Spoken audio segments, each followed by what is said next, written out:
الحمدللہ وکفا والصلاة والسلام علی عباده الذین اصطفیٰ خصوصاً علی افضلہم وخاتم النبیین محمد الامین وعلی آلہ وصحبہ اجمعین اما بعد فاعوذ باللہ من الشیطان الرجیم بسم اللہ الرحمن الرحیم افتطمعون ان یؤمنوا لکم وقد کان فریق منہم یسمعون کلام اللہ ثم یحرفونہ من بعد ما عقلوہ وہم یعلمون صدق اللہ العظیم رب اشرح لی صدری ویسر لی امری واحلل عقدۃ من لسانی یفقہوا قولی اللہم ربنا الہمنا رشدنا واعذنا من شرور انفسنا اللہم ارنا الحق حقا وارزقنا اتباعہ وارنا الباطل باطلا وارزقنا اجتنابہ اللہم وفقنا لما تحب وترضى اللہم ربنا آنس وحشتنا فی قبورنا وارحمنا بالقرآن العظیم اللہم اجعلہ لنا اماما ونورا وہدا ورحمہ اللہم ذکرنا منہ ما نسینا وعلمنا منہ ما جہلنا وارزقنا تلاوتہ آناء اللیل وآناء النہار واجعلہ لنا حجتا یا رب العالمین آمین۔ اب تک ہم نے سورہ بقرہ کے 8 رکوع اور اس پر مستزاد صرف 3 آیات کا مطالعہ کیا ہے۔ آج میں چاہتا ہوں کہ ہماری رفتار قدرے تیز ہو۔ تو یہ جو سلسلہ مضمون چل رہا ہے خطاب امت سابقہ امت مسلمہ بنی اسرائیل، ان کے ساتھ خطاب کا سلسلہ سورہ بقرہ میں 5ویں رکوع سے شروع ہوا اور 15ویں رکوع کے آغاز تک چلے گا۔ یہ 10 رکوع ہیں۔ عرض کر چکا ہوں بار بار، اور اس کو میں چاہتا ہوں آپ اچھی طرح ذہن نشین کر لیں کہ اس میں سے پہلا رکوع جو ہے وہ دعوت کا ہے، وہ بہت فیصلہ کن ہے۔ یہی وجہ ہے کہ دیکھیے اس رکوع کا آغاز ہوا یا بنی اسرائیل اذکروا نعمتی التی انعمت علیکم واوفوا بعہدی اوف بعہدکم وایای فارہبون، اور خود بخود ظاہر ہو رہا ہے اسلوب کلام سے کہ اگلے رکوع سے بات کا رنگ بدل گیا ہے۔ یا بنی اسرائیل اذکروا نعمتی التی انعمت علیکم وانی فضلتکم علی العالمین واتقوا یوما لا تجزی نفس عن نفس شیئا ولا يقبل منها شفاعة ولا يؤخذ منها عدل ولا هم ينصرون۔ یہ تہدید کا انداز ہے، دھمکی کا انداز ہے۔ تو میں نے عرض کیا تھا کہ 5واں رکوع اس خطاب میں بمنزلہ فاتحہ ہے، بہت اہم ہے، اور بقیہ جو 9 رکوع ہیں ان میں بریکٹ کا انداز ہے کہ 2 آیتوں سے بریکٹ شروع ہوتی ہے، انہی 2 آیتوں پر بریکٹ ختم ہوگی۔ یہ ملامت کا خطاب ہے، اور ان کے خلاف ایک مفصل فرد قرارداد جرم جو ہے وائد کی گئی ہے، جس کے نتیجے میں وہ اس منصب سے معزول کر دیے گئے جس پر 2000 برس سے فائز تھے، اور ان کی جگہ پر اب امت محمد، نئی امت مسلمہ علی صاحب الصلاۃ والسلام، اب اس کا نصب، اس کی انسٹالیشن اور اس کی انسٹالیشن سیریمنی کے طور پر تحویل قبلہ کا معاملہ۔ یہ ربط کلام اگر سامنے نہ رہے تو انسان کھو جاتا ہے قرآن مجید کی طویل صورتوں کو پڑھتے ہوئے کہ بات کہاں سے چلی تھی، کدھر جا رہی ہے، کیا ربط ہے، کیا تعلق ہے، سیاق کلام کیا ہے۔ اس کو میں اس لیے بار بار، حالانکہ مجھے معلوم ہے کہ وقت کم ہے لیکن میں اس چیز کو زیادہ اہمیت دے رہا ہوں۔ اب ان 9 رکوعوں کے مضامین میں کچھ تو واقعات ہیں، تم نے یہ کیا، تم نے یہ کیا، تم نے یہ کیا۔ ظاہر بات ہے ترجمہ تو کرنا ہوگا، کچھ مختصر وضاحت بھی کرنی ہوگی، لیکن ان کے تفصیل میں جانے کی ضرورت نہیں ہے۔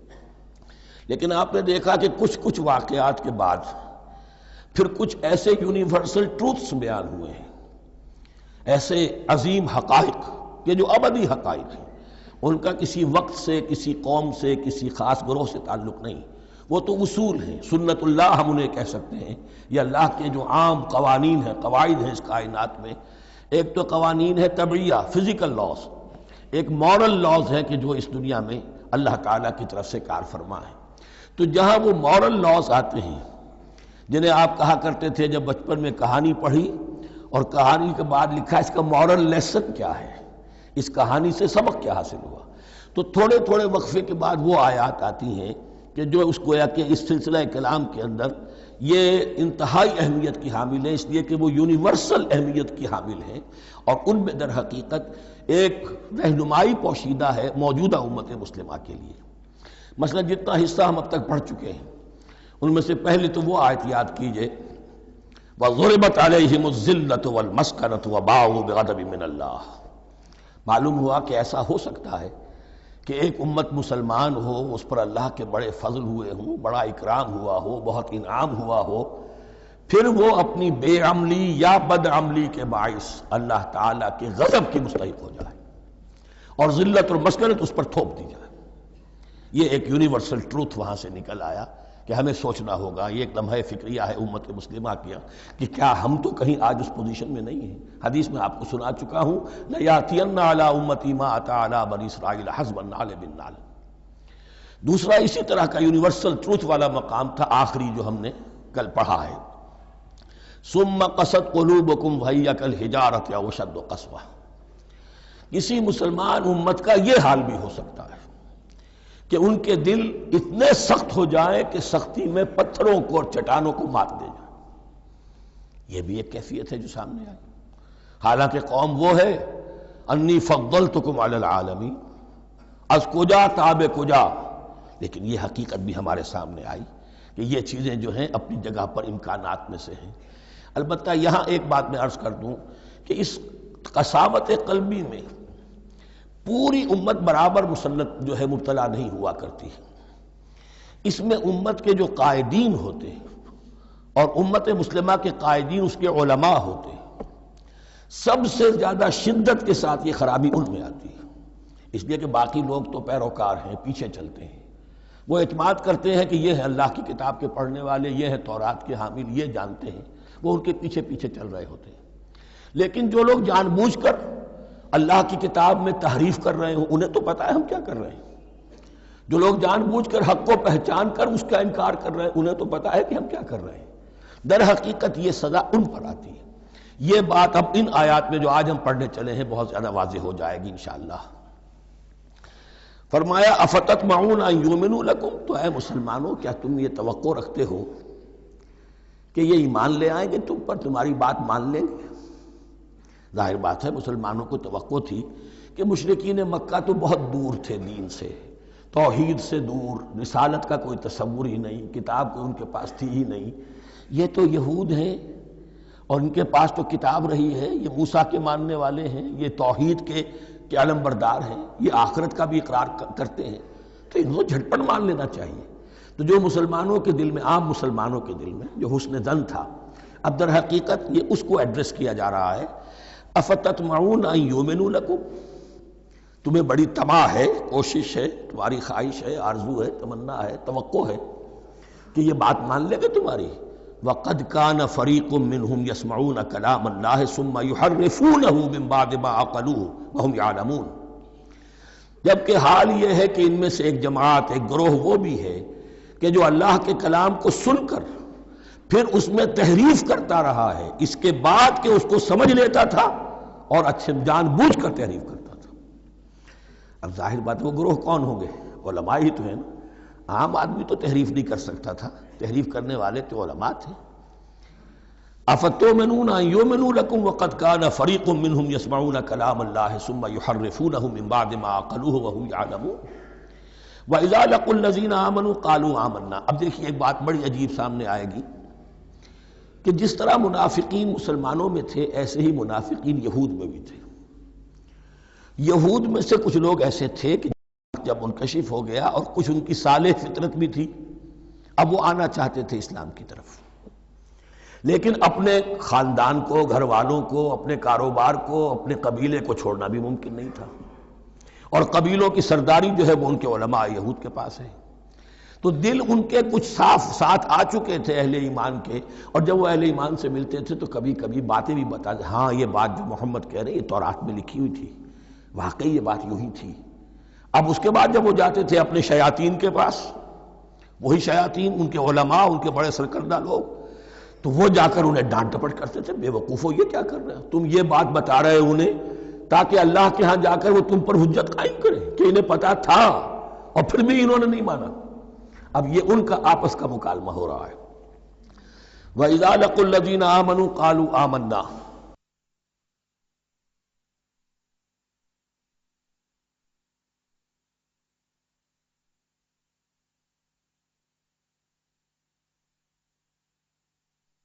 اور ان میں سے کچھ لوگ ہیں کہ جب ملتے ہیں اہل ایمان سے تو وہ کہتے ہیں ہم ایمان لے آئے.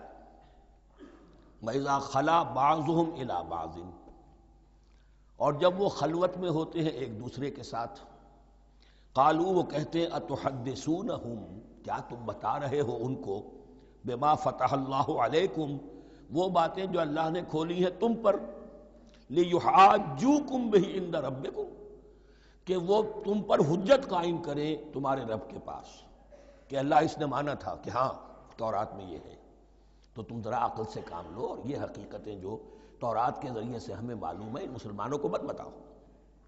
اس پر اللہ کا تبصرہ کیا ہے؟ افلا تعقلون، یہ تو ابھی انہی کا قول ختم ہوا کہ کیا تم عقل نہیں ہے کہ تم ایسا بیوقوفی کا کام کر رہے ہو. اولا یعلمون، یہ تبصرہ اللہ کا، تو کیا یہ لوگ نہیں جانتے ان اللہ یعلم ما یسرون وما یعلنون، کہ اللہ تو جانتا ہے وہ سب کچھ بھی جو وہ چھپاتے ہیں اور وہ سب کچھ بھی جسے وہ ظاہر کرتے ہیں. تو چاہے یہ باتیں مسلمانوں کو بتاؤ نہ بتاؤ، اللہ کی طرف سے تو محاسبہ ہو ہی جانا ہے، لہذا یہ بھی ان کی ناسمجھی کی دلیل ہے. اب آ رہی ہے وہ اصل اہم بات جو میں نے آج ابتدا میں بیان کر دی تھی، وَمِنْهُمْ أُمِّيُّونَ، ان میں سے بھی ایک طبقہ تو ہے ان پڑھ لوگوں کا. اب دیکھیے امی اصل میں تو ایک طرح سے کہنا چاہیے کہ مشرکین عرب کے لیے لفظ ہے قرآن مجید میں. کیوں؟ ان کے اندر پڑھنے لکھنے کا رواج بھی نہیں تھا، کوئی آسمانی کتاب بھی ان کے پاس نہیں تھی. لیکن اب یہود کے بارے میں کہا جا رہا ہے، جیسے آج مسلمان ہیں کہ اکثر و بیشتر مسلمان تو جاہل ہیں، چاہے پی ایچ ڈی کیا ہوا ہو، پی ایچ ڈی تو فزکس میں کیا ہوا ہے، قرآن کی الف بیتیں نہیں آتی، دین کے جو ہیں مبادی تک سے ناواقف ہیں، بہت پڑھے لکھے، اس کو ہمارے بعد لوگ کہتے ہیں پڑھے لکھے جاہل. آج کی عظیم اکثریت مسلمانوں کے پڑھے لکھے مسلمانوں کی وہ پڑھے لکھے جاہلوں پر مشتمل ہے. اس میں شامل کر لیجئے ہماری اکثریت جو ہے ہی بغیر پڑھی لکھی. تو اب انہیں کیا پتہ، وہ تو سارا اعتماد کریں گے علماء پر. کوئی بریلوی ہیں بریلوی علماء پر اعتماد کریں گے، کوئی دیوبندی ہے وہ دیوبندی علماء پر اعتماد کریں گے، کوئی اہل حدیث ہے وہ اہل حدیث علماء پر اعتماد کریں گے. منہم امیون، اب امیون کا سہارا کیا ہوتا ہے؟ منہم امیون لا یعلمون الکتاب الا امانیہ، وہ کتاب سے تو واقف نہیں ہوتے، اپنی کچھ خواہشات ہیں کہ جن کو جانتے ہیں. یہ خواہشات بعد میں کھل جائے گا. یہ خواہشات کیا ہیں؟ ہم تو اسرائیلی ہیں، ہم تو اللہ کے محبوب ہیں، ہم تو امت محمد میں ہیں، ہماری تو شفاعت ہو ہی جائے گی. یہ امانی ہے، تلک امانیہم، اور ہمیں تو جہنم میں داخل کیا بھی تو تھوڑے سے عرصے کے لیے، ہمیں نکال لیا جائے گا. یہ امانی ہے. تو ان کے پاس تو یہ تو ان امانی، امنیہ کہتے ہیں خواہش، امانی اس کی جمع ہے. یہ اپنی خواہشات، انگریزی کا لفظ صحیح تعبیر کرے گا وشفل تھنکنگ، یہ اپنی اس وشفل تھنکنگ کے سہارے جی رہے ہیں، علم ان کے پاس ہے ہی نہیں. وَإِنْهُمْ إِلَّا يَظُنُّونَ، اور وہ نہیں کچھ کر رہے مگر ظن و تخمین، گمان ہے، ان کے اپنے من گھڑت خیالات ہیں. فَوَيْلٌ لِّلَّذِينَ يَكْتُبُونَ الْكِتَابَ بِأَيْدِيهِمْ، تو اصل ہلاکت اور بربادی اور ویل کے بارے میں بعض روایات یہ بھی آئی ہیں کہ وہ جہنم کا وہ طبقہ ہے جس سے خود جہنم پناہ مانگتی ہے، سخت ترین. تو وہ ویل، وہ تباہی جو ہے ان کے لیے ہے جو کتاب لکھتے ہیں اپنے ہاتھ سے، ثم یقولون ھذا من عند اللہ، اور پھر کہتے ہیں یہ اللہ کی طرف سے ہے، لیشتروا بہ ثمنا قلیلا، تاکہ کو حاصل کر لیں اس سے کچھ بڑی گھٹیا سی حقیر سی قیمت. یعنی فتویٰ نویسی جس کا معاملہ ہے. اب کوئی شخص آیا، اس نے ایک رائے پوچھی، انہوں نے اپنا جو بھی ہے وہ لکھا اور کہا یہی دین کا تقاضا ہے، بس یہی علم ہے، یہی اللہ کی بات ہے. اب اس میں کتنا کچھ واقعتاً انہوں نے صحیح بات کہی ہے، کتنی ہٹ درمی سے کام لیا ہے، کتنی کسی رشوت کے مبنی کو رائے دی ہے، خود بدلتے نہیں قرآن کو بدل دیتے ہیں، وہ کس درجہ فقیہان حرم بے توفیق. تو یہ ان کے علماء کا کردار تھا. ثم یقولون ھذا من عند اللہ لیشتروا بہ ثمنا قلیلا فویل لہم مما کتبت ایدیہم، تو ہلاکت اور بربادی ہے ان کے لیے اس چیز سے کہ جو ان کے ہاتھوں نے لکھی. وویل لہم مما یکسبون، اور ان کے لیے ہلاکت اور بربادی ہے اس کمائی سے جو وہ کر رہے ہیں. یہ سارا دھندا جو ہے فتویٰ فروشی کا اور دین فروشی کا، اس کے لیے تباہی وہ اپنے لیے مول لے رہے ہیں، اس سے کوئی ان کو اللہ تعالیٰ کے ہاں کوئی اجر و ثواب نہیں ملے گا۔ وقالوا، اب یہ آگے امانی، وقالوا لن تمسنا النار الا ایاما معدودہ، وہ کہتے ہیں ہمیں تو آگ چھو ہی نہیں سکتی، ہاں گنتی کے چند دن، صرف یہ کہ دوسروں کی آنکھوں میں دھول جھونکنے کے لیے کہ کوئی اعتراض نہ کر دے، اللہ ہمیں آگ میں پھینکا جا رہا اور ان کو نہیں پھینکا جا رہا، یہ ہم سے بھی بدتر تھے کردار میں، تو شاید ان کا منہ بند کرنے کے لیے چند دن کے لیے ہمیں جہنم میں ڈال دیں گے، پھر فوراً نکال لیں گے۔ وقالوا لن تمسنا النار الا ایاما معدودہ، اور وہ کہتے ہیں کہ نہیں چھو سکتی ہمیں آگ مگر گنتی کے چند دن۔ قل اتخذتم عند اللہ عہدا، ان سے کہیے کیا تم نے اللہ سے کوئی عہد لے لیا ہے، کوئی قول و قرار ہو گیا ہے؟ فلن یخلف اللہ عہدہ، کہ تمہیں یہ یقین ہے کہ اللہ اپنے عہد کے خلاف نہیں کرے گا؟ ام تقولون علی اللہ ما لا تعلمون، یا تم اللہ کی طرف اس بات کی نسبت کر رہے ہو، تہمت لگا رہے ہو، جڑ رہے ہو یہ بات اللہ پر جو تم نہیں جانتے، جس کے لیے تمہارے پاس کوئی علم نہیں ہے۔ بلا من کسب سیئۃ، اب یہ انتہائی وہ یونیورسل ٹروتھس جو ہیں جو میں نے کہا تھا، ابدی حقائق، اس کی عظیم ترین حقیقت آ رہی ہے، نوٹ کیجئے۔ بلا، کیوں نہیں، من کسب سیئۃ، جس شخص نے جان بوجھ کر ایک گناہ کمایا، لیکن گناہ بڑا، کبائر، صغائر نہیں، سیئۃ، یہ اس کی جو تنکیر ہے وہ ایک کا فائدہ بھی دے رہی ہے اور تفخیم کا بھی۔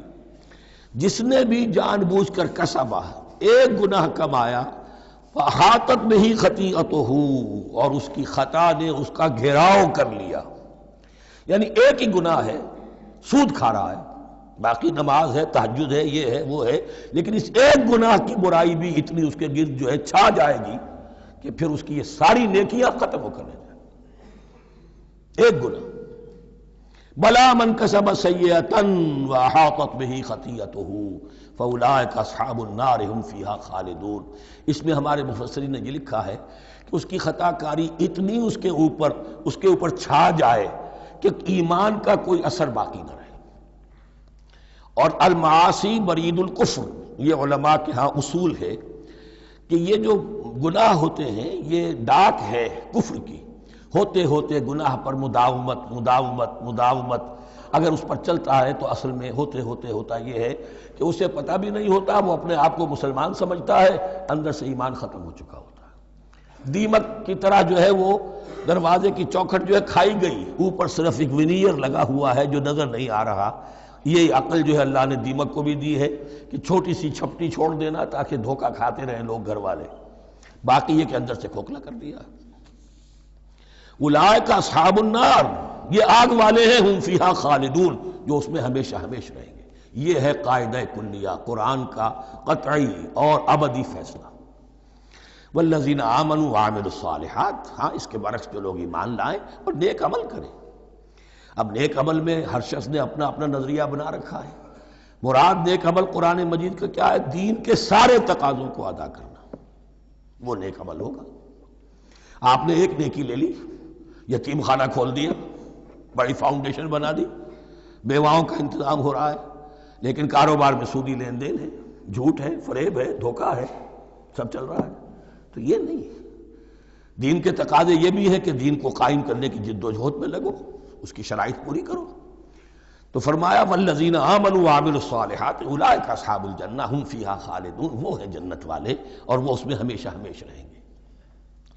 وَإِذْ أَخَذْنَا مِيثَاقَ بَنِي إِسْرَائِيلَ لَا تَعْبُدُونَ إِلَّا اللَّهَ، اور یاد کرو جب کہ ہم نے بنی اسرائیل سے عہد لیا تھا تم نہیں عبادت کرو گے کسی کی سوائے اللہ کے، وَبِالْوَالِدَيْنِ إِحْسَانًا، اور اس کے ساتھ دوسرا حکم، اور یہ اہم مقام ہے کہ اللہ کے حق کے فوراً بعد والدین کے حق کا ذکر قرآن مجید میں 4 مقامات پر آیا، ان میں سے ایک مقام یہ ہے وَبِالْوَالِدَيْنِ إِحْسَانًا، والدین کے ساتھ نیک سلوک کرو گے، وَذِي الْقُرْبَى، اور قرابت داروں کے ساتھ بھی، وَالْيَتَامَى، اور یتیموں کے ساتھ بھی، وَالْمَسَاكِينَ، اور محتاجوں کے لیے بھی، وَقُولُوا لِلنَّاسِ حُسْنًا، اور لوگوں سے اچھی بات کہو، اچھی بات کہو، صحیح بات کہو، امر بالمعروف کرتے رہو، نیکی کی دعوت دیتے رہو، وَأَقِيمُوا الصَّلَاةَ وَآتُوا الزَّكَاةَ، اور نماز قائم کرو، قبائل قائم رکھو اور زکوٰۃ ادا کرو گے، یہ گویا کہ معاہدہ ہو رہا ہے۔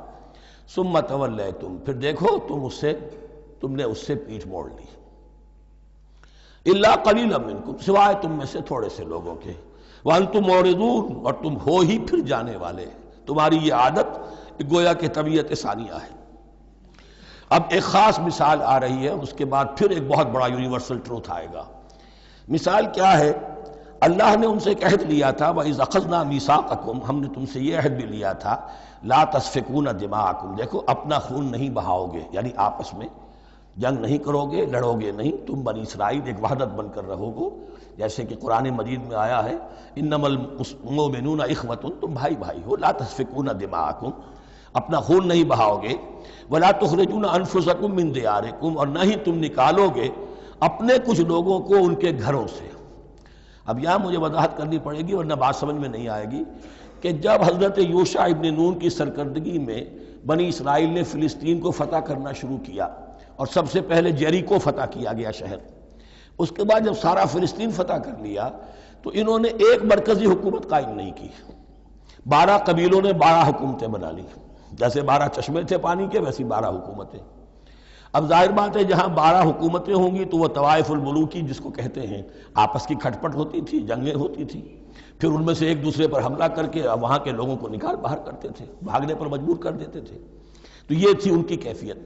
لیکن اس کے بعد پھر جب وہ لوگ چلے گئے کہیں کفار کے ملک میں چلے گئے، اب کفار نے جو ہے ان کو لا کر اور ان کے سامنے ان کے ہاں بیچنا چاہا، چونکہ غلام بن گئے وہاں جا کر، یا انہوں نے غلام بنا لیا، تو اب فدیہ دے کر چھڑا رہے ہیں کہ ہمیں حکم دیا گیا ہے کہ جو بھی تمہارا اسرائیلی بھائی ہو اس کو فدیہ دے کر چھڑا لو اگر کہیں وہ اسیر ہو جائے۔ تو ایک حکم کو تو مانا نہیں اور دوسرے پر عمل ہو رہا ہے۔ حکم تو یہ تھا کہ آپس میں خون ریزی کرو ہی نہیں، وہ اس حکم کو تو توڑ دیا، لیکن بڑے متقیانہ انداز میں اب جو اس وقت اس کی وجہ سے جو غلام بن گئے یا اسیر ہو گئے اب ان کو چھڑوا رہے کہ اللہ کا حکم ہے، شریعت کا حکم ہے۔ یہ ہے وہ تضاد جو مسلمان امتوں کے اندر ہو جاتا ہے، اس پر آئے گا وہ یونیورسل ٹروتھ۔ وَإِذْ أَخَذْنَا مِيثَاقَكُمْ لَا يَسْتَسْفِكُونَ دِمَاءَكُمْ، جب یاد کرو جب ہم نے تم سے عہد لیا تھا کہ تم اپنا خون نہیں بہاؤ گے، وَلَا تُخْرِجُونَ أَنفُسَكُم مِّن دِيَارِكُمْ، اور نہ ہی تم اپنے آپ کو اپنے لوگوں کو ان کے گھروں سے نکالو گے، ثُمَّ أَقْرَرْتُمْ وَأَنْتُمْ تَشْهَدُونَ، پھر تم نے اقرار کیا تھا، اس عہد کو اور قول و قرار کو مان لیا تھا پورے شعور کے ساتھ، تشہدون مانتے ہوئے، ثم انتم ہؤلاء، پھر تم وہی ہو، تم ہی ہو وہ، تو تقتلون انفسکم، اپنے ہی لوگوں کو قتل بھی کرتے ہو، وتخرجون فریقا منکم من دیارہم، اور اپنے ہی لوگوں میں سے کچھ لوگوں کو ان کے گھروں سے باہر نکالتے ہو، تظاہرون علیہم بالاسم والعدوان، ان پر چڑھائی کرتے ہو گناہ کے ساتھ بھی اور زیادتی کے ساتھ بھی، وَإِن یاتوکم اسارا، اور اگر وہ قیدی بن کر تمہارے پاس آتے ہیں تفادوہم، تو اب تم ان کا فدیہ دے کر انہیں چھڑاتے ہو، وَهُوَ مُحَرَّمٌ عَلَيْكُمْ إِخْرَاجُهُمْ، حالانکہ ان کا تو نکالنا ہی تم پر حرام کیا گیا تھا۔ اب یہ واقعہ آپ نے پڑھ لیا، سمجھ لیا، اب دیکھیے اس سے جو سبق ہے، مورل لیسن ہے جو ابدی ہے، أَفَتُؤْمِنُونَ بِبَعْضِ الْكِتَابِ وَتَكْفُرُونَ بِبَعْضٍ، تو کیا تم ہماری شریعت کے ایک حصے کو مانتے ہو اور ایک کو نہیں مانتے؟ اب دیکھیے یہ الفاظ اب ہوں گے تعویل عام، جہاں کہیں بھی یہ طرز عمل ہوگا تو یہ آیت اس کو کور کرے گی۔ افتؤمنون ببعض الکتاب وتکفرون ببعض، تو کیا تم مانتے ہو ہماری کتاب کے ایک حصے کو اور ایک کو نہیں مانتے؟ فما جزاء من یفعل ذلک منکم، تو نہیں ہے کوئی سزا اس کی جو یہ حرکت کرے تم میں سے، الا خزی فی الحیات الدنیا، سوائے اس کے کہ دنیا کی زندگی میں رسوائی ہو، ذلت ہو، ویوم القیامہ، اور قیامت کے دن یردون الی اشد العذاب، وہ لوٹا دیے جائیں شدید ترین عذاب میں، وما اللہ بغافل عما تعملون، اور اللہ تعالیٰ غافل نہیں ہے اس سے جو تم کر رہے ہو۔ آج امت مسلمہ پر 100% یہ آیت منطبق ہو رہی ہے، پورے دین پر چلنے کو تیار نہیں، ہر گروہ نے کوئی ایک شے حلال کر لی اپنے لیے، ملازم پیشہ طبقہ ہے، رشوت حلال ہے، کیا کرے اس کے بغیر گزارا نہیں ہوتا، کاروباری طبقہ ہے، سود کیا کرے اس کے بغیر تو یہ کاروبار چلتا نہیں، فلاں ہر ایک کے لیے، ہر ایک نے، یہ جو طوائف ہے ان سے جا کے پوچھیے وہ بھی کہتے کیا کریں ہم، ہمارا ہی دھندا ہے، ہم بھی محنت کرتی ہیں، مشقت کرتی ہیں۔ ابھی ٹی وی پر میں نے دیکھا بنگال کی پروسٹیچیوٹس مسلمان جو ہیں ان کے کچھ انٹرویوز لیے گئے کہ ہم پر کیوں پابندی عائد کرنے کی کوشش کی جا رہی ہے، یہ بھی ایک محنت ہے جو ہم کرتی ہیں۔ اور یہ کہ ان میں سے آپ کو یہ بھی معلوم ہے کہ ان میں سے بعض ایسی ہوتی ہیں وہ جب محرم کے دن آئیں گے کالے کپڑے پہنیں گی، جلوسوں کے ساتھ ہوں گی، اور یہ مزاروں کے اوپر اکثر و بیشتر وہی ہوتی ہیں، دمال کھیلتی ہیں، جو کچھ کرتی ہیں وہ نیکی ان کے ہاں بھی ہے۔ تو نیکی اور بدی کا ایک امتزاج ہے۔ کل دین جب تک وہ نہ ہو تو اس کی سزا یہ ہے خزی فی الحیات الدنیا، وہ ہمارے اوپر ہے۔ ضربت علیہم الذلۃ والمسکنہ، وہ خز اور وہ ذلت اور مسکنہ تھوپ دی گئی ہے۔ باقی رہ گیا قیامت کا معاملہ، فیوم القیامت یردون الی اشد العذاب، شدید ترین عذاب میں۔ تو اپنے طرز عمل سے تو ہم اس کے مستحق ہو گئے ہیں، باقی اللہ تعالیٰ کی رحمت جو ہے دستگیری فرما لے اس کا اختیار ہے۔ لیکن دھمکی کا پھر انداز دیکھیے، وَمَا اللَّهُ بِغَافِلٍ عَمَّا تَعْمَلُونَ، اللہ غافل نہیں ہے اس سے جو تم کر رہے ہو۔ ہر سال عمرہ فرما کے آ رہے ہیں، کس رقم سے فرما کر آ رہے ہیں یہ اللہ کو معلوم ہے، یہ حلال سے کمائی تھی یا حرام سے۔ رمضان مبارک میں حرم میں پہلی صف میں جگہ ریزرو کرائی ہوئی ہے سیٹھ صاحب نے، اور وہاں کے شرطوں کو بھی رشوتیں دیتے ہیں، اور وہ سمجھتے ہیں کہ ہم تو سارا نہا دھو کر آ گئے، سال بھر جو بھی حرام کمائی کی تھی سب پاک ہو۔ اللہ نا واقف نہیں ہے، اللہ تمہاری داڑھیوں سے دھوکہ نہیں کھائے گا، اللہ تمہارے اماموں سے اور ابا اور قبا سے دھوکہ نہیں کھائے گا۔ He knows you through and through. He sees you through and through. وَمَا اللَّهُ بِغَافِلٍ عَمَّا تَعْمَلُونَ أُولَٰئِكَ الَّذِينَ اشْتَرَوُا الْحَيَاةَ الدُّنْيَا بِالْآخِرَةِ، یہ وہ لوگ ہیں جنہوں نے دنیا کی زندگی اختیار کر لی ہے آخرت کو چھوڑ کر۔ فَلَا يُخَفَّفُ عَنْهُمُ الْعَذَابُ وَلَا هُمْ يُنصَرُونَ، تو اب ان کے لیے نہ تو ان سے عذاب میں تخفیف کی جائے گی اور نہ ان کی کوئی مدد کی جائے گی۔ وَلَقَدْ آتَيْنَا مُوسَى الْكِتَابَ وَقَفَّيْنَا مِن بَعْدِهِ بِالرُّسُلِ، اور ہم نے موسیٰ کو کتاب دی تورات، اور قفینا من بعدہ بالرسل، اور پھر اس کے بعد پے بپے لگاتار ہم رسول بھیجتے رہے۔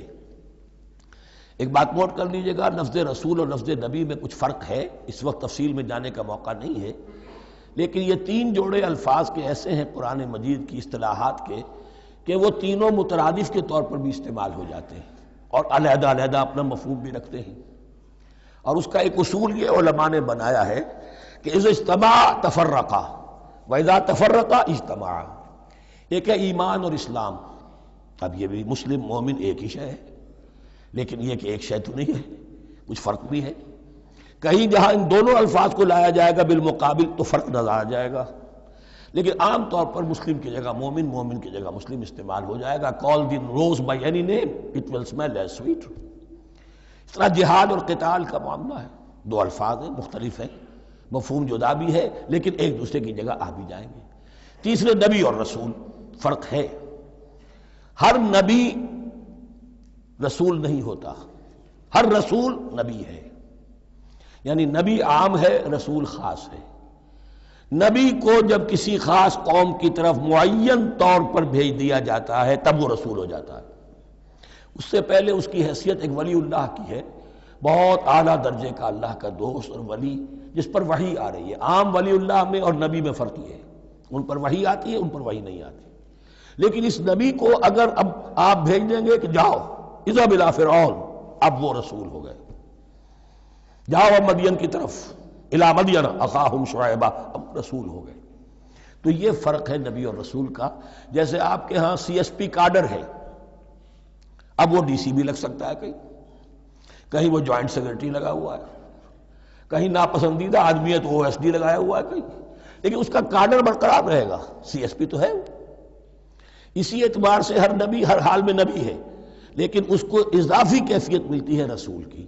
اور ایک بات یہ نوٹ کر لیجئے، نبیوں کو قتل بھی کیا گیا ہے، رسول قتل نہیں ہو سکتے۔ اللہ کا فیصلہ یہ ہے کہ لاغلبن انا ورسولی، میں اور میرے رسول تو غالب آ کر رہیں گے۔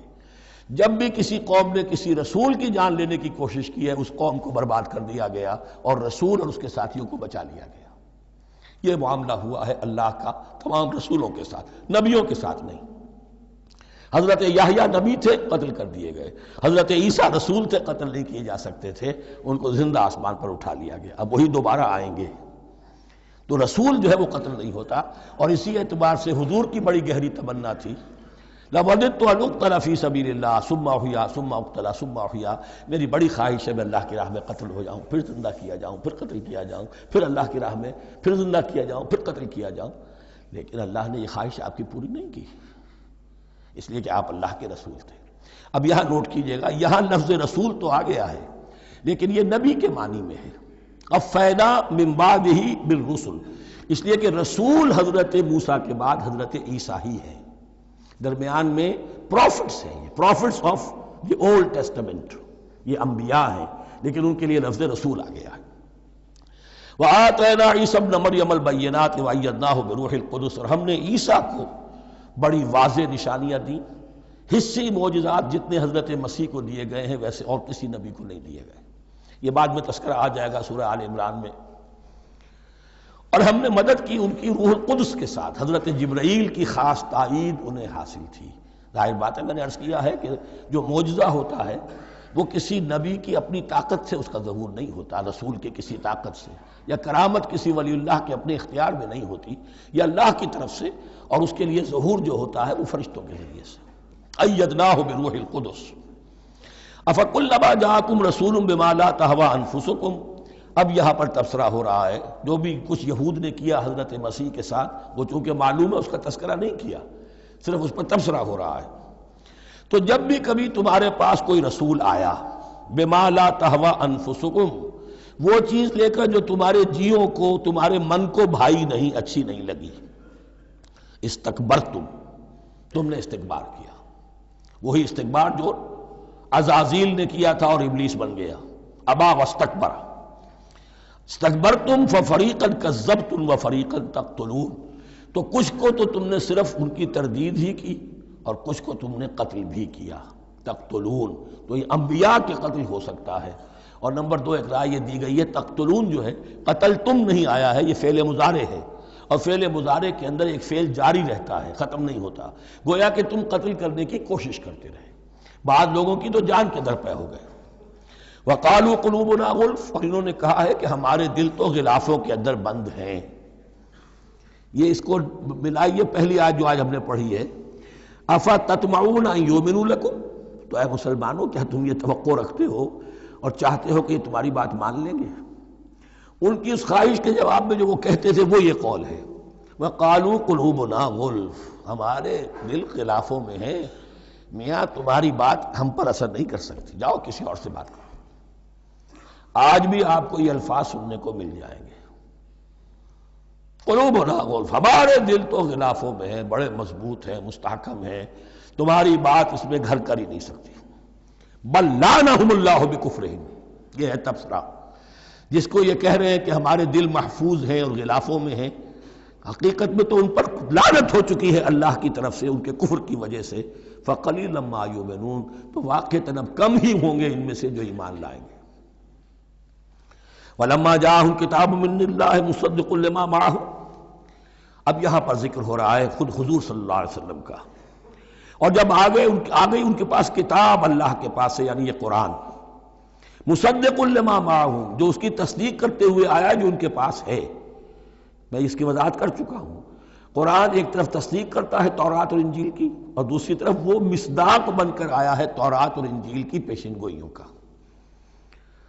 وَكَانُوا مِن قَبْلُ يَسْتَفْتِحُونَ عَلَى الَّذِينَ كَفَرُوا، اور ان کا حال یہ تھا کہ وہ آخری کتاب اور آخری نبی کے حوالے اور واسطے سے اللہ تعالیٰ سے فتح کی دعائیں کیا کرتے تھے کافروں کے خلاف.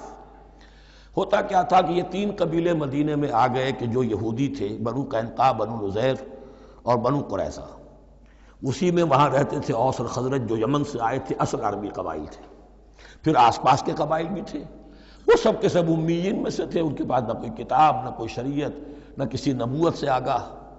اب ان کے آپس میں جب لڑائیاں ہوتی تھیں اور یہ مار کھاتے تھے، سرمایہ دار تھے، دولت والے تھے، عام طور پر بزدل تھے، لہذا جب بھی کبھی مقابلہ ہوتا تھا مار کھاتے تھے. تو وہاں یہ کہا کرتے تھے کہ ابھی تو تم ہمیں مار لیتے ہو، دبا لیتے ہو، نبی آخری زمان کی آنے کا وقت آ چکا ہے، وہ نئی کتاب لے کر آئیں گے، جب وہ آئیں گے ہم ان کے ساتھ ہو کر جب تم سے جنگ کریں گے تو تم ہمیں شکست نہیں دے سکو گے، ہمیں فتح حاصل ہوگی۔ اور دعا کیا کرتے تھے اللہ اس نبی آخر الزماں کا ظہور جلد ہو تاکہ اس کے واسطے سے اور اس کے ذریعے سے اس کے صدقے ہمیں فتح مل سکے۔ یہ دعائیں تھیں۔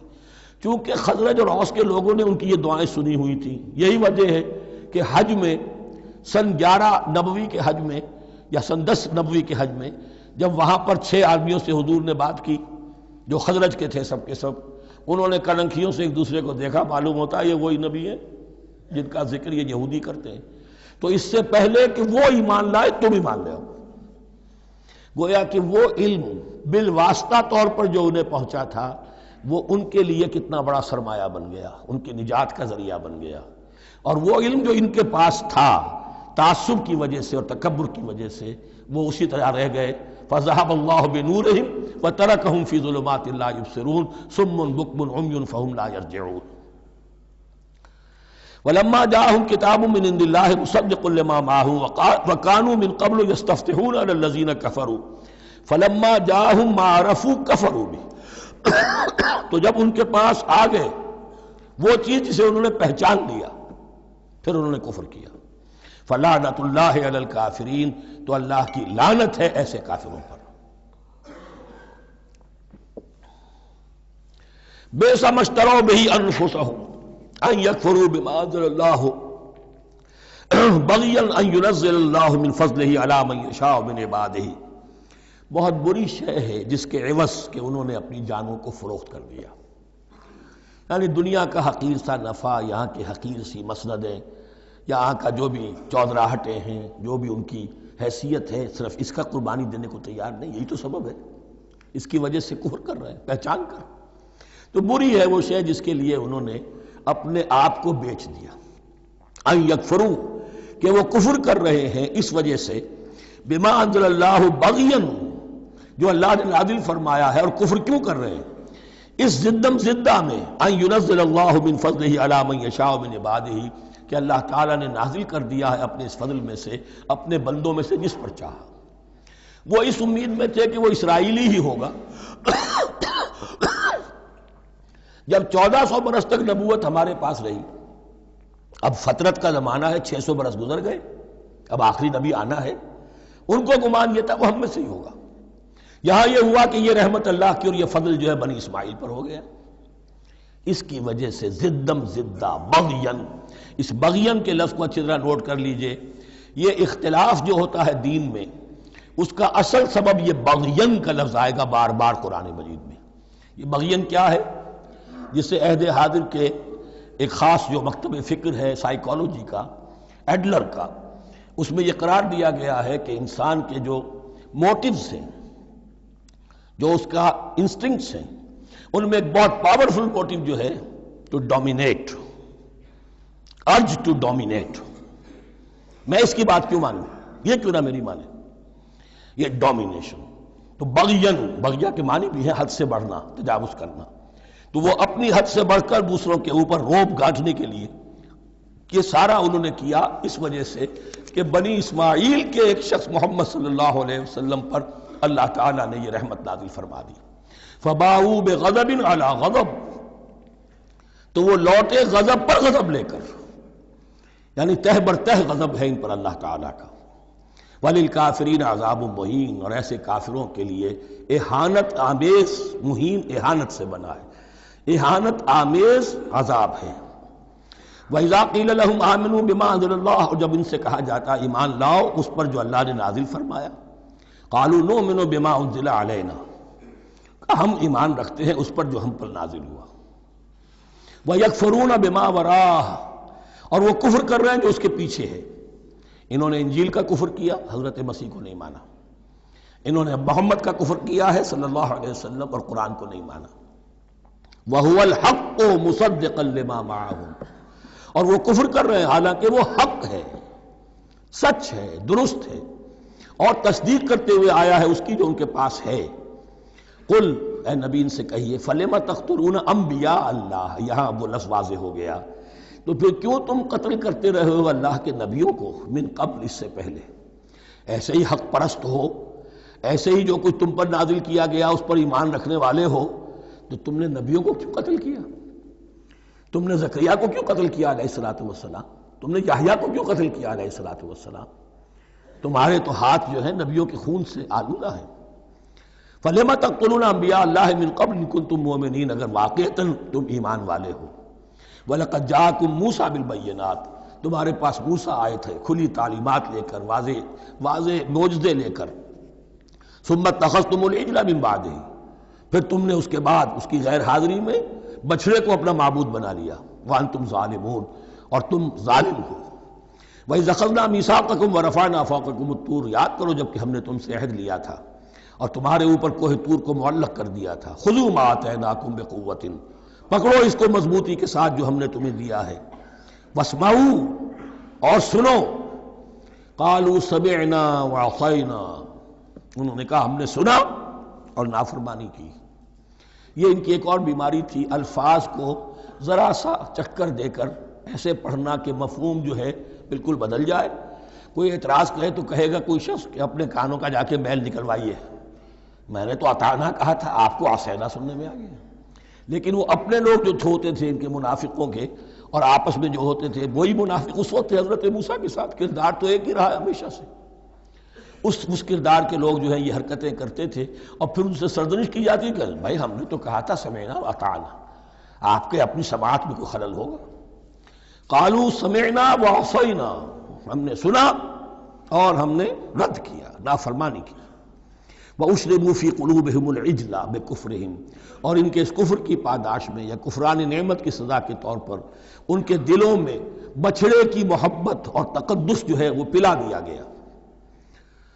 قُلْ بِئْسَ مَا يَأْمُرُكُمْ بِهِ إِيمَانُكُمْ إِن كُنتُم مُؤْمِنِينَ، کہیے ان سے بری ہیں یہ باتیں، برا ہے وہ جس کا کہ حکم دے رہا ہے تمہیں تمہارا ایمان کے ساتھ یہ حرکتیں۔ ان کنتم مومنین، اگر تم مومن ہو تو کیا ایمان کے ساتھ یہ حرکتیں ممکن ہوتی ہیں؟ قُلْ إِن كَانَتْ لَكُمُ الدَّارُ الْآخِرَةُ عِندَ اللَّهِ خَالِصَةً مِّن دُونِ النَّاسِ فَتَمَنَّوُا الْمَوْتَ إِن كُنتُمْ صَادِقِينَ۔ پھر یہ ایک یونیورسل ٹروتھ آ رہا ہے، بہت اہم، اس کو کرتے ہوئے خود انٹروسپیکشن کی ضرورت ہے پڑھتے ہوئے، کیونکہ ان کا یہ خیال تھا نحن ابناء اللہ وحباؤہ، ہم تو اللہ کے بڑے چہیتے ہیں، بڑے لاڈلے ہیں، اولیاء ہیں، ہم پسندیدہ لوگ ہیں، we are the chosen people of the Lord, یہ ان کا کہنا جو ہے یہ تو ان کی بڑی کھلی بات ہے۔ اور ان کا کہنا ہے کہ آخرت کا گھر تو ہمارے لیے ہے ہی ہے، اٹھا لو۔ اب دیکھیے لٹمس ٹیسٹ ان کے سامنے رکھا جا رہا ہے، لیکن یہ لٹمس ٹیسٹ میرے اور آپ کے لیے بھی ہے۔ قُلْ إِن كَانَتْ لَكُمُ الدَّارُ الْآخِرَةُ عِندَ اللَّهِ خَالِصَةً مِّن دُونِ النَّاسِ، اے نبی ان سے کہیے کہ اگر تمہارے لیے آخرت کا گھر اللہ کے پاس خالص کر لیا گیا ہے دوسرے لوگوں کو چھوڑ کر، یعنی تمہاری ریزرویشن ہو چکی ہے وہاں، تمہارے لیے تو جنت ہی جنت ہے، فَتَمَنَّوُا الْمَوْتَ إِن كُنتُمْ صَادِقِينَ، تو اگر تم سچے ہو تو تمہیں موت کی تمنا کرنی چاہیے، موت کی تمنا کرو۔ اگر اتنا ہی یقین ہے جنت میں داخل ہونے کا تو دنیا میں رہنا تم پر گراں ہونا چاہیے۔ یہاں کی تو بہت سی کلفتیں ہیں، بہت سی محنتیں ہیں، مشقتیں ہیں، کتنی کتنی کوفت اٹھانی پڑ جاتی ہے۔ یقین اگر ہو کہ آخرت ہے اور وہاں میرا مقام جنت میں ہے تو زندگی تو لائبلٹی معلوم ہونی چاہیے، ایسٹ معلوم نہیں ہونا چاہیے۔ پھر تو دنیا سجن نظر آنی چاہیے، جیسا کہ حدیث میں فرمایا گیا الدنیا سجن المومن و جنت الکافر، یعنی کم سے کم یہ کہ دنیا میں زیادہ رہنے کی آرزو تو نہ ہو،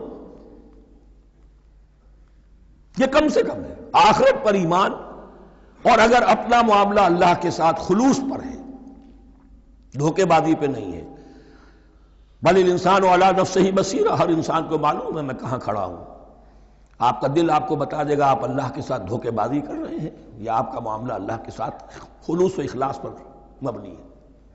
اگر یقین ہے کہ خلوص و اخلاص پر ہے تو پھر تو یہ ہے کہ زندگی ایسٹ نہیں لائبلٹی، اور دنیا باغ نہیں قید خانہ نظر آنا چاہیے، اور اس میں انسان رہتا ہے ایک مجبوراً اللہ نے بھیجا ہے رہنا ہے، جو جو اس کی طرف سے ذمہ داریاں عائد کی گئی ہیں وہ ادا کرنی ہے، لیکن یہاں رہنے کی خواہش یہ اگر ہے تو یا تو آخرت پر ایمان نہیں یا اپنا اللہ کے ساتھ معاملہ خلوص اور اخلاص پر مبنی نہیں.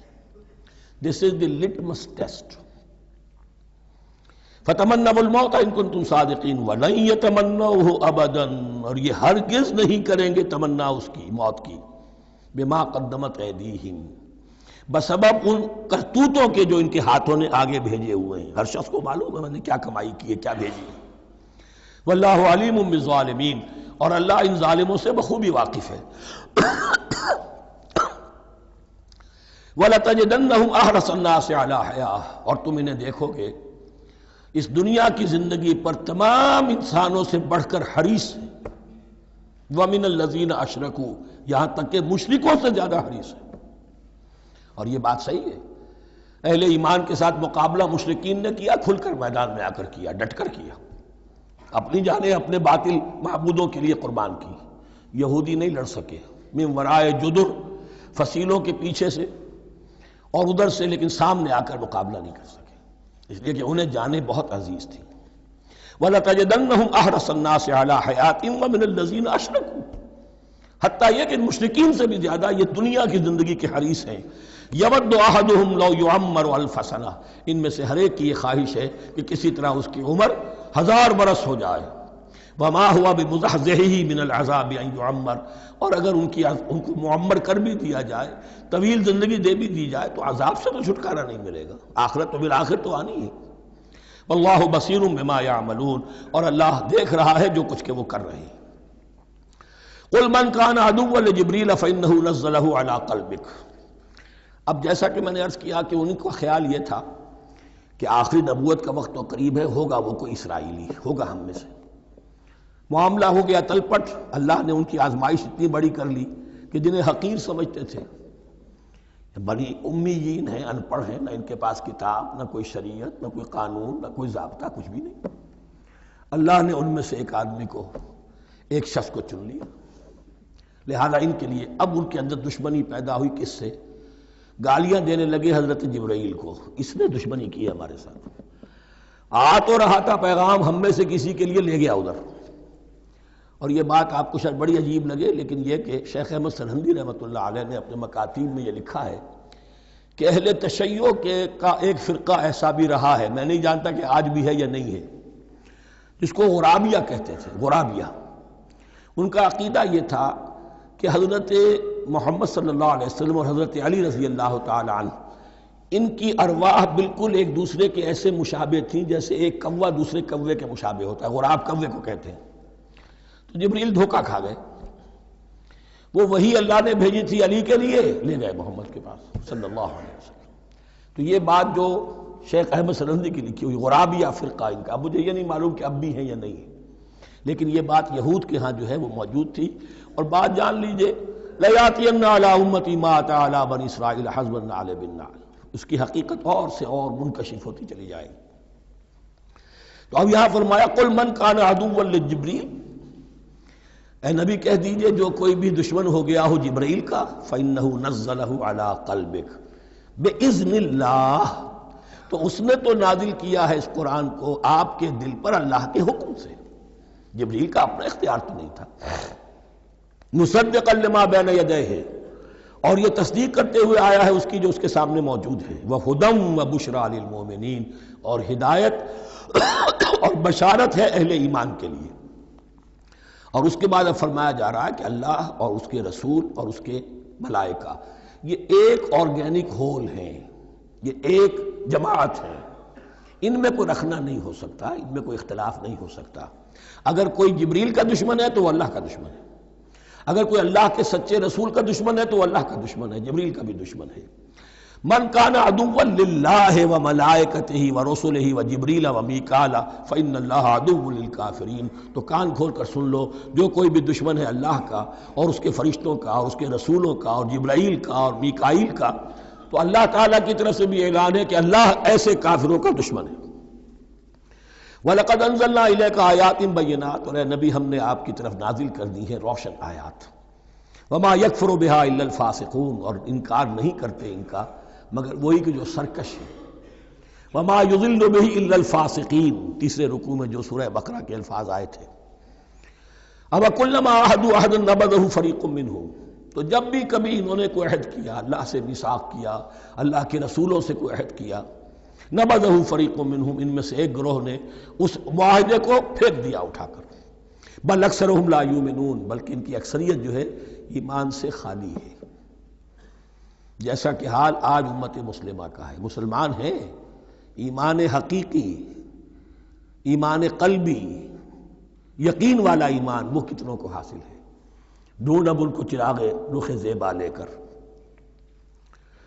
وَلَمَّا جَاءَهُمْ رَسُولٌ مِّنْ عِندِ اللَّهِ مُصَدِّقٌ لِّمَا مَعَهُمْ نَبَذَ فَرِيقٌ مِّنَ الَّذِينَ أُوتُوا الْكِتَابَ، پھر وہی بات، اور جب آئے ان کے پاس اللہ کی طرف سے ایک رسول یعنی محمد صلی اللہ علیہ وسلم، مصدق لما معہم، اور تصدیق کرتے ہوئے آئے ہیں اس کی جو ان کے پاس موجود ہے، ان کے ساتھ ہے، نبذ فریق من الذین اوتوا الکتاب کتاب اللہ وراء ظہورہم، ان کی ایک گروہ، ان کی ایک جماعت نے اللہ کی کتاب کو اپنی پیٹھوں کے پیچھے پھینک دیا، کأنہم لا یعلمون، گویا کہ وہ جانتے ہی نہیں، انجانے سے ہو کر رہ گئے، نہیں ہمیں کچھ پتہ نہیں۔ ان کے عوام پوچھتے ہوں گے کیا یہ وہی نبی ہیں جن کا ذکر نہیں، کیا بولے، کوئی یقین سے نہیں کہہ سکتے، کچھ نہیں، ابھی دیکھیں گے، تیل دیکھو، تیل کی دھار دیکھو، کأنہم لا یعلمون، جیسے انہیں علم نہیں۔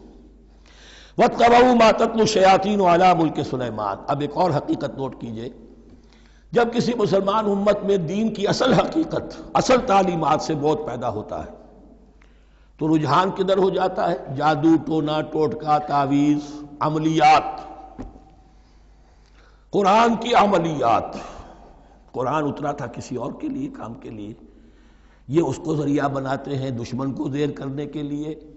محبوب آپ کے قدموں میں آ کر گرے گا، عمل قرآنی ہے، اتنے 100 روپے کا آپ لے جائیے تو مل جائے گا۔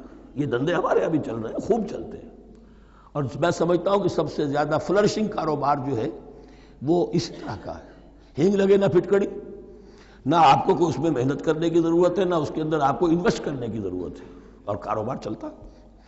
تو وہاں بھی کیا ہوا، وَاتَّبَعُوا، جب دین کی اصل حقیقت کو دور پھینک دیا، انہوں نے پیروی کی اس کی، مَا تَتْلُو الشَّيَاطِینُ عَلَىٰ مُلْکِ سُلَیمان، جو شیاطین جن جو تھے، عَلَىٰ مُلْکِ سُلَیمان سے مراد ہے عَلَىٰ عہد ملک سلیمان، حضرت سلیمان کے زمانے میں چونکہ اللہ تعالیٰ نے ان جنات کو حضرت سلیمان کے تابع کر دیا تھا، تو وہاں پر چونکہ ان کا اب جو ہے کوئی میل جول زیادہ تھا لوگوں کے ساتھ، تو وہ انہیں کچھ اس قسم کی چیزیں سکھاتے رہتے تھے، گویا کہ اندر سے تخریب کاری۔ وَاتَّبَعُوا مَا تَتْلُو الشَّيَاطِینُ عَلَىٰ مُلْکِ سُلَیمان وَمَا كَفَرَ سُلَیمَانُ وَلَٰكِنَّ الشَّيَاطِینَ كَفَرُوا، اور سن لو، سلیمان نے کبھی کفر نہیں کیا، بلکہ یہ شیاطین تھے کہ جو کفر کرتے تھے۔ جادو کفر ہے، لیکن آپ کو نقش سلیمانی آج تک بھی لفظ ملے گا، نقش سلیمانی، آج بھی مسلمان بھی ان چیزوں کو حضرت سلیمان کی طرف منسوب کر رہے ہیں، وہ ظلم اب بھی جاری ہے۔ وَمَا كَفَرَ سُلَيْمَانُ وَلَٰكِنَّ الشَّيَاطِينَ كَفَرُوا يُعَلِّمُونَ النَّاسَ السِّحْرَ، وہ لوگوں کو جادو سکھاتے تھے۔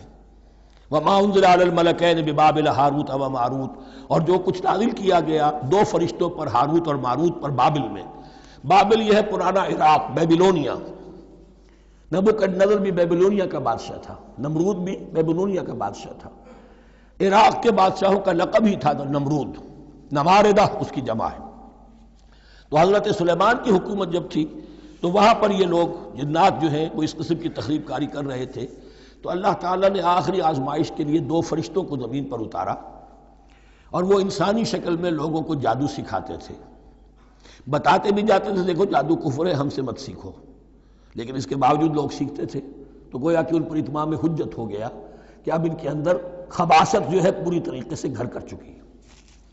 وَمَا يُعَلِّمَانِ مِنْ أَحَدٍ، اور وہ نہیں سکھاتے تھے کسی کو بھی، حَتَّىٰ يَقُولَا إِنَّمَا نَحْنُ فِتْنَةٌ فَلَا تَكْفُرْ، یہاں تک کہ وہ کہہ دیتے تھے کہ دیکھو ہم تمہاری آزمائش کے لیے بھیجے گئے ہیں، ہم فتنہ ہیں، تو تم کفر مت کرو۔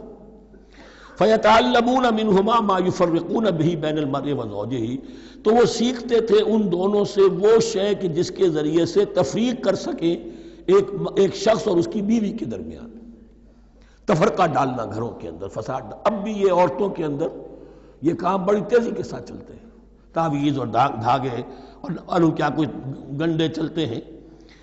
وما هم بضارین بہ من احد، اور نہیں تھے وہ ضرر پہنچانے والے کسی کو کچھ بھی الا باذن اللہ۔ ایمان کا تقاضا یہ ہے کہ چاہے کوئی دوا ہو وہ بھی باذن رب کام کرے گی، ورنہ نہیں۔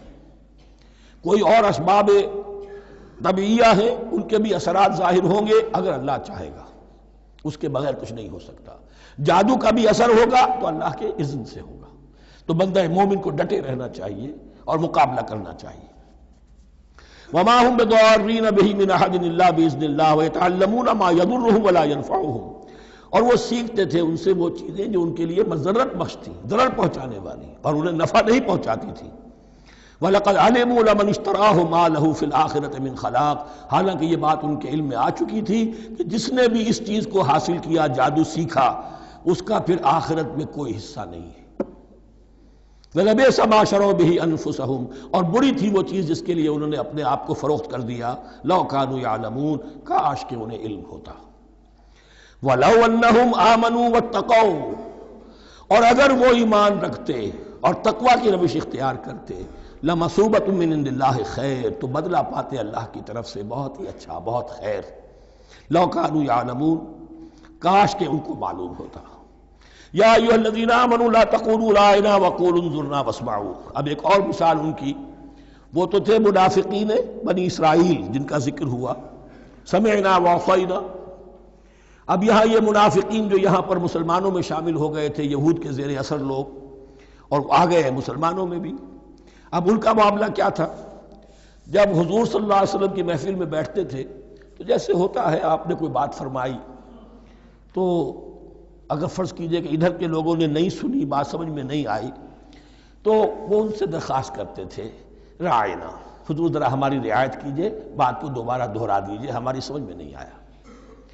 اب اس کا وہ کیا کرتے تھے یہودی، یا یہ ان کے یہودیوں کے زیر اثر منافقین، رعاینا، اے ہمارے چرواہے، گویا کہ دل میں خوش ہو رہے ہیں، خباثت نفس اس کو غذا مل رہی ہے، ہم نے تو رعاینا کہہ دیا۔ کسی نے اگر ٹوک دیا، بابا میں نے رعاینا کہا تھا، معلوم ہوتا ہے آپ کی سماعت میں اس کو خلل پیدا ہو چکا ہے، یہ انداز۔ تو مسلمانوں سے کہا جا رہا ہے، یہ واحد آیت ہے اس پورے سلسلے میں جس میں خطاب یا ایھا الذین آمنوا سے ہے، لیکن اصل میں روح سخن اب بھی بنی اسرائیل کی شرارت ہے۔ یا ایھا الذین آمنوا لا تقولوا رعاینا وقولوا انظرنا واسمعوا، دیکھو تم اس لفظ ہی کو چھوڑ دو، اہل ایمان تم مت کہا کرو رعاینا، تم کہا کرو انظرنا، اے نبی ہماری طرف توجہ فرمائیے، یا ہمیں مہلت دیجیے۔ نظر کے دونوں معنی ہیں، دیکھنا، ہمیں دیکھیے، اور انتظار بھی اسی سے بنا ہے، ذرا سی مہلت دیجیے۔ واسمعوا، اور دوسرے یہ کہ توجہ سے سنا کرو تاکہ دوبارہ پوچھنے کی ضرورت ہی پیش نہ آئے۔ وللکافرین عذاب علیم، اور ان کافروں کے لیے تو دردناک عذاب ہے۔ ما یود الذین کفروا من اہل الکتاب ولا المشرکین ان ینزل علیکم من خیر من ربکم، اور نہیں چاہتے وہ لوگ کہ جنہوں نے کفر کیا ہے اہل کتاب میں سے اور مشرکین میں سے بھی، کہ نازل ہو تم پر کوئی بھی خیر تمہارے رب کی طرف سے۔ یہ اہل کتاب بھی اور مشرکین مکہ بھی، یہ جل رہے ہیں حسد میں، حسد کی آگ میں، کہ یہ کلام پاک تمہیں کیوں دے دیا گیا، یہ آخری منصب نبوت کا جو ہے، خاتم النبیین، یہ منصب جو ہے یہ انہیں کیوں مل گیا؟ وہ نہیں چاہتے کہ کوئی بھی خیر اللہ کی طرف سے تمہیں ملے۔ واللہ یختص برحمتہ من یشاء، حالانکہ یہ اللہ کا پریروگیٹو ہے، اللہ کا فیصلہ ہے، اللہ خاص کر لیتا ہے اپنی رحمت کے لیے جس کو چاہے، یہ اس کا فیصلہ ہے۔ واللہ ذو الفضل العظیم، اور اللہ تعالیٰ بڑے فضل والا ہے۔ ما ننسخ من آیت او ننسها نأت بخیر منها او مثلها، ہم نہیں منسوخ کرتے کسی بھی آیت کو یا اسے بھلواتے۔ ایک تو ہے ننسخ، منسوخ کر دینا، ایک ہے حافظے سے ہی کسی کے محو کر دینا۔ ما ننسخ من آیت او ننسها نأت بخیر منها، تو ہم اس کی جگہ پر اس سے بہتر لے آتے ہیں، او مثلها یا ویسی ہی لے آتے ہیں۔ الم تعلم ان اللہ علی کل شیء قدیر، کیا تم یہ نہیں جانتے کہ اللہ تعالیٰ ہر چیز پر قدرت رکھتا ہے، اسے ہر شے کا اختیار ہے۔ الم تعلم ان اللہ لہ ملک السماوات والارض، کیا تم نہیں جانتے کہ اللہ کے لیے ہی اختیار مطلق ہے، بادشاہی ہے آسمانوں اور زمین کی؟ وما لکم من دون اللہ من ولی ولا نصیر، اور نہیں ہے تمہارے لیے اللہ کے سوا کوئی بھی نہ ولی اور نہ مددگار۔ بارک اللہ لی ولکم فی القرآن العظیم ونفعنی وإیاکم بالآیات والذکر